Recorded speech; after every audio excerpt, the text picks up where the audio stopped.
Hi, this is David with Nomadic RV Living, and today is an exciting day because I am heading about a 2-hour drive up to a small town in Oklahoma, and I'm going to go look at an RV, and I'm really excited because I think I'm going to buy it.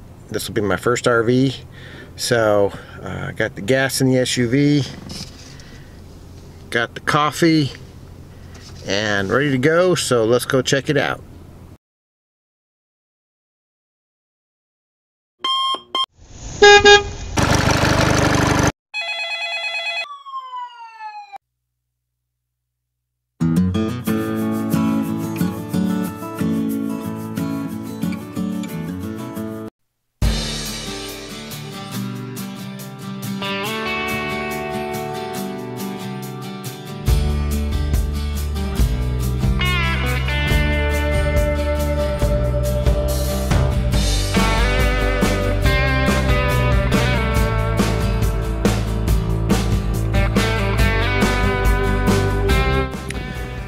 While we're driving up to Oklahoma, I thought I'd share some thoughts with you about what I've been thinking in terms of purchasing an RV, and hopefully some of these ideas may help you.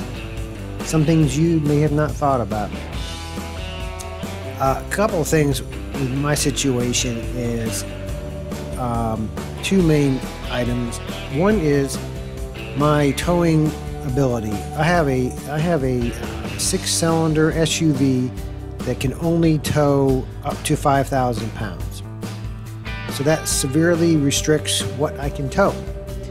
Obviously, if you have a half-ton, 3/4, or full-ton, or 1-ton truck, you can pull a whole lot more. But so that's one factor. The other factor I've been thinking about is my motorcycle. I'd really like to take my motorcycle with me, so that also is something I've been considering. Currently, I'm not full-timing. When I do full-time, that will be something I really have to think about. But right now, it's a concern, but not a huge concern.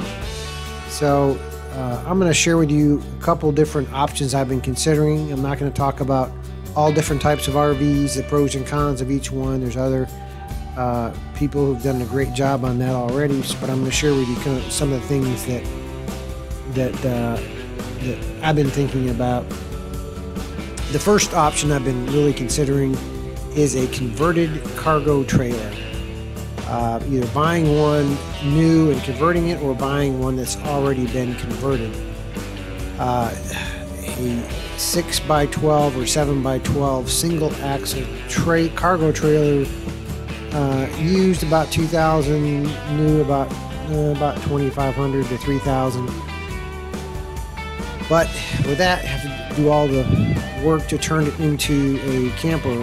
I have looked at several online, looked at one in person, whereby they have already done some conversion to it. Some people have already done insulation. Most have done insulation. Some have windows. Some have refrigerators, power, exhaust vents, AC, sink. So each trailer had a different level of conversion, so to speak. And one thing to consider on cargo trailers, like well, first of all, I had to go, if I decide to go with a cargo trailer, it has to be a single axle because I need to be able to pull it. I don't need dual axle. Like a 6x12 cargo trailer, the inside is really only 5.5 feet wide, versus a 7-foot wide cargo trailer, the inside is 6.5 feet wide. The advantage of a 7-foot wide cargo trailer is most people can sleep the width of the trailer, because it's up to 6.5 feet inside, versus the other one is 5.5 feet. So depending on if you're 7 feet tall, you're kind of out of luck. You have to sleep only one way, but most people are not. Most people are less than 6.5 feet tall. So just something to consider when looking at cargo trailers. Some of the ones that I've looked at, I looked at one in person, I've looked at many online, and the ones that have been converted generally are between $3,500 and about $6,500, depending on the mods, like I said, depending on what they've done to it. The other the positive thing about cargo trailers, not only are they relatively inexpensive, converted, is to haul my motorcycle. You know, if I want to bring my motorcycle, that's very few options right now. Other than that, one of the cons about cargo trailers is they feel like cargo trailers. They don't really feel like an RV unless there's a lot of windows. It kind of feels claustrophobic. It doesn't really feel that homey inside. There was one I saw online that had a lot of shelves, and it looked really nice. It looked kind of homey, but the way the bed setup was, it was installed, there's no way I could use it as a toy hauler for my motorcycle. So that kind of limited me on that one. The other thing about cargo trailers is they have very low clearance. They're designed like that so you can load things into them very easily. But if you're going to take one off-road, you have very little ground clearance. So there's some things to consider on a cargo trailer that I've been kind of contemplating. Another option I've been considering is a lightweight toy hauler. I really haven't given it much thought because there's really not many out there. Most toy haulers have dual axles, and you need to be able to tow a whole lot more than 5,000 pounds with those. The few that I have seen online, they're still about, I think, 3,000 to 3,500 pounds, which by the time you add the motorcycle and gear, I'm looking at close to maximum 5,000 pounds anyway. So, you know, it's just, I don't know. Then again, there were not many out there listed online. The few were dealerships, and they were about $10,000 used. So while it's a consideration, it's kind of not much of a consideration at this point. The other option I've been considering is an A-frame pop-up trailer. There's various manufacturers that make them. There's not just A-Liner. There's a couple other ones that make them as well. The positives of those, easy to tow. They're less wind drag because they fold down. You can see out the back window, which is a positive. Price-wise, the ones I've seen online used anywhere between about 6 to 10. So they're not really that inexpensive. The other thing about the A-frame pop-ups is most of them don't have toilets and showers. They don't have holding tanks. Some do. There's a couple models that do have those. There are a couple of those A-frames, very, very few, that have a toy hauler platform, which I really like. I'd like to get one of those, put my motorcycle on the front platform, and have the A-frame toy hauler. But there's not many out there. The few I've seen are new or fairly new and about $12,000, which I really am not considering at this point. The A-frames, you can stand up in them. They're really very high ceilings, but to me, they're just not. They just don't feel very cozy, so to speak. I don't know how to describe it, but for me, I don't know. They are small inside. There's not a whole lot of floor space. The other thing is there's very to little storage in the A-frame pop-ups. You'd have to pretty much store all your stuff in your tow vehicle. You know, the A-frames also, I know some people do full-time in them. But to me, I think for me anyway, I'm not saying I won't buy an A-frame, but I just don't know if I'd really want to full-time it in an A-frame at this point. The kind of the last option to consider is basically a small travel trailer. There are quite a few out there that are small, anywhere between 2,000 and 3,000 pounds. Quite a few of them on the market, used. So there seems to be quite a few of those out there. Price range I've seen online used anywhere between $4,000 and $8,000. You know, the small travel trailers, of course, most have toilet, showers, stoves, sinks, refrigerators, ACs. So they have all the creature comforts, and they also do have a lot of storage. Unlike a cargo trailer has no storage, and A-frames have very little storage. So that's kind of my thoughts on the kind of the four options that I'm considering. And the one I'm going to look at right now is a very small travel trailer.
A couple other things that I've been thinking about is some ideas that I've learned is when do you buy an RV? If you buy an RV or a motorcycle or a boat in the winter, you're going to get a much better deal than you would if you bought an RV in the spring and summer, a boat, you know, in the summer, a motorcycle when the weather's nice. So you're going to get a much better deal if you try to buy your RV in the wintertime. The disadvantage of purchasing an RV in the winter is just there's not as many available. People are generally not thinking about going outside when it's freezing cold and taking pictures of their RV and trying to sell it unless they really want to sell it. So not as much product to look at during the winter, but you're going to get a much better price than you would if you wait until the spring or summer. Another way to get a really good deal on an RV, and I've done this with cars and motorcycles in the past, is if you have cash and you have flexibility on your schedule, and if you see a really good deal, if you're searching pretty much every day for one online, and you know what you're looking for and you see a really great deal, you have to go see it that day with cash and buy it.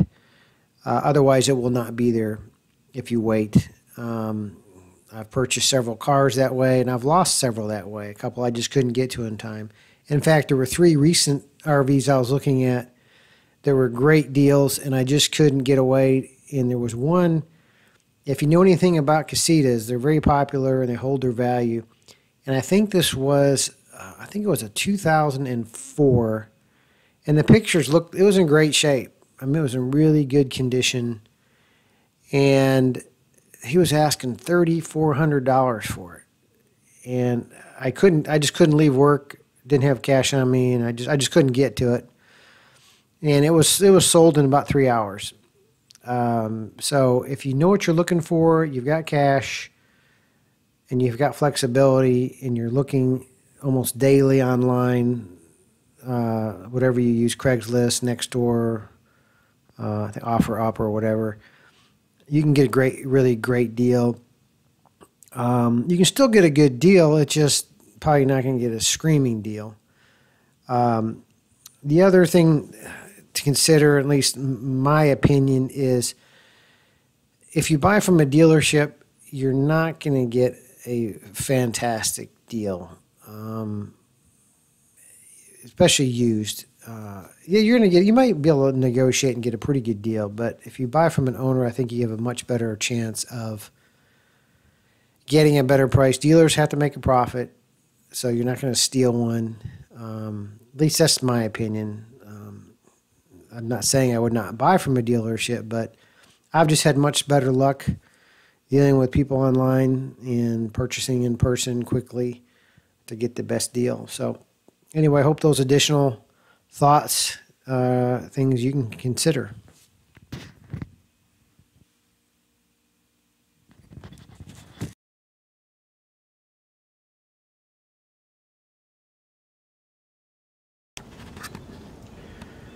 Here is my new trailer hitch, and it appears that there's a trailer ball on there, and it appears to be used. Wonder what that could mean. Let me just check my driveway and just see.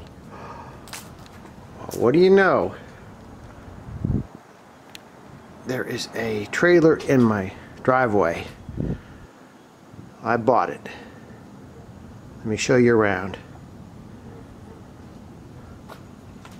It is a 2016 Sportsman Classic 14 RB. 14 means 14 feet long. RB, I think, means rear bed, but the bed's in the front, so not sure. Again, I'm just learning about this whole RV lifestyle, but I've got my first RV. Let's check it out.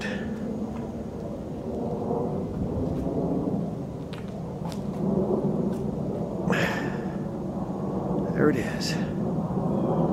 As you can see, I need to learn how to back this thing up. That was a challenge. It's got a, that lock's not on there right. I know I need to fix that. It wasn't working right last night. I know it's not right. I'll work on that. Crank jack, not the electric power tongue, which would have been nice. It's got a front window. It opens and closes. It doesn't open and close, but it's got let's go around, look at this side.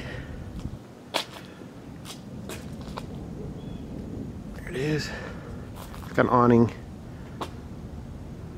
I haven't opened it yet. He has zip tied it to make sure it would stay shut, so hopefully it's in good shape. I didn't check that out. The only thing I really could actually check out was the heater. It was cold and there was a little bit of propane left. But it's a one owner, 2016, only been used a few times, so I'm trusting that everything works.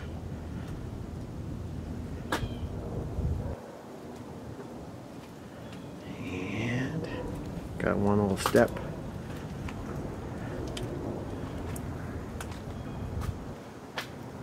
Yeah, KC.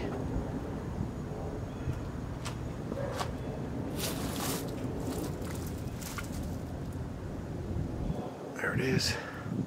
Almost hit the roof yesterday. My son and I have to communicate better on backing up. He was using hand signals and I was looking at the trailer and no, you gotta tell me what to do. Anyway, let's go inside.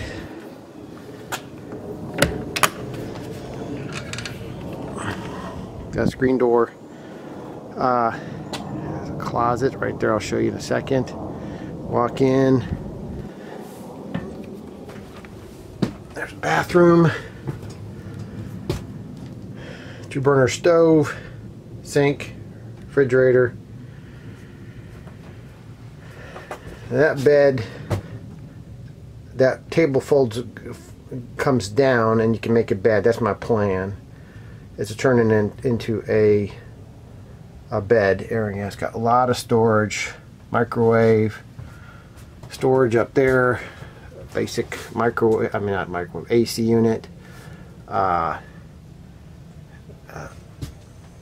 cabinets there, cabinets here. I did notice it doesn't come with the radio, but that's alright. That's a bench seat. There's the heater. Underneath there, he converted he made a table. I'll show you some other time. It's kind of makeshift table. There it is out there, but has just a manual root vent. I wish it had like a Fantastic or Max Air fan, but maybe I can install one. I'm not sure if there's electric up there or not. If not, I'll just deal with it. And there's some little space up there. Has a closet, and then down there just more little shoe storage as well. I'm not going to open that. A heater.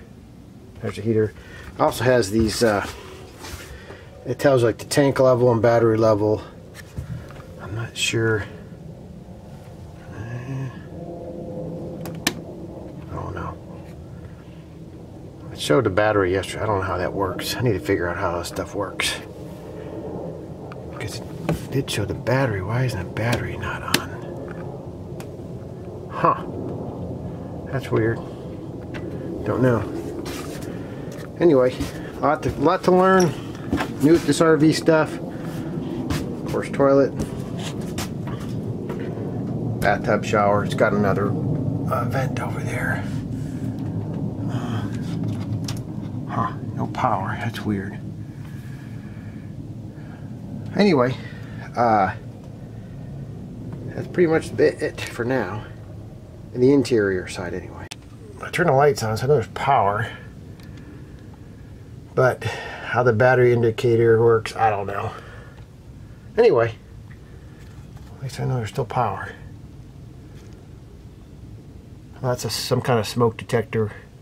Has a crank up, also has a crank up antenna, but I don't watch a lot of TV. We'll see. I forgot to mention, this is a little storage bay compartment underneath the bench. It's got a water hose, power cord, water filter. Again, I need to learn how all this stuff works, but thought I'd show you that as well. Well, I just wanted to share some thoughts about my experience so far with this trailer. I've had this trailer less than 12 hours. So a couple of things that surprised me, not surprised me, but some things that I'm learning because I'm new at this whole RV stuff is towing.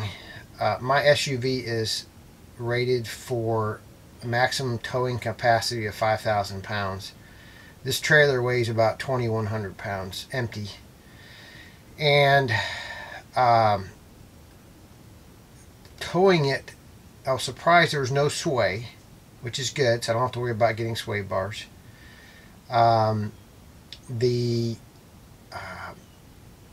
The engine, I could tell there was some strain on the engine. More obviously, it's 'cause I'm pulling a trailer. Haven't checked the gas mileage yet, but I'd probably say I wouldn't want to ever even get close to 5,000 pounds. I mean, just yeah, I could pull 5,000 pounds, but just the strain on the engine and gas mileage. So, you know, something to learn for the future. If I get a bigger truck or a bigger RV, what can I tow, what can't I tow, and so forth. So, good thing, sway, no sway. I have some universal towing mirrors to attach to my mirrors to help towing. The mirrors I have, my standard mirrors, they work okay, but just I can see around the RV a little bit, but I want to see around it better. This trailer is 7 feet wide, so those mirrors will help. It was 125 miles driving back from Oklahoma to where I live, so I got to experience it. Went up through the Arbuckle Mountains in Oklahoma. Granted, they're not Colorado type mountains, but at least I got some experience towing up a mountain, so to speak. Yeah, I could see why you wouldn't want to tow anywhere near your maximum towing capacity, like in big mountains. So what else? I know I need to practice my backing up parking. It's kind of a pain to back this thing up. It's crooked, and it's figuring out left, right, how to back it up. So it'll take some time. Again, this is a learning experience for me. This is a starter RV. It'll help me figure out what I want. As I said previously, people change their mind on what they want, whether they go from a van to a trailer or a motorhome to whatever. People don't stick with their one RV all their life generally. So it's a good starter RV. In terms of what I paid for it, you're probably wondering, what did he pay for? Did he get a good deal?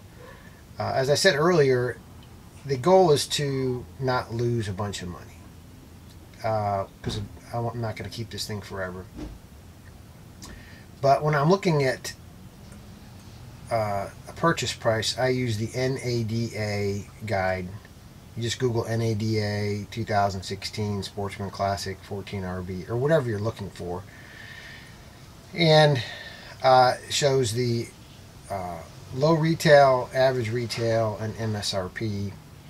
And low retail, I saw somewhere before on NADA that basically said low retail is pretty much beat up and needs some work, and it's kind of the low end of retail. It's not trade-in values, but it's an indication of I want to stay at low retail if possible, low retail value. And so the low retail value on this was $5,500.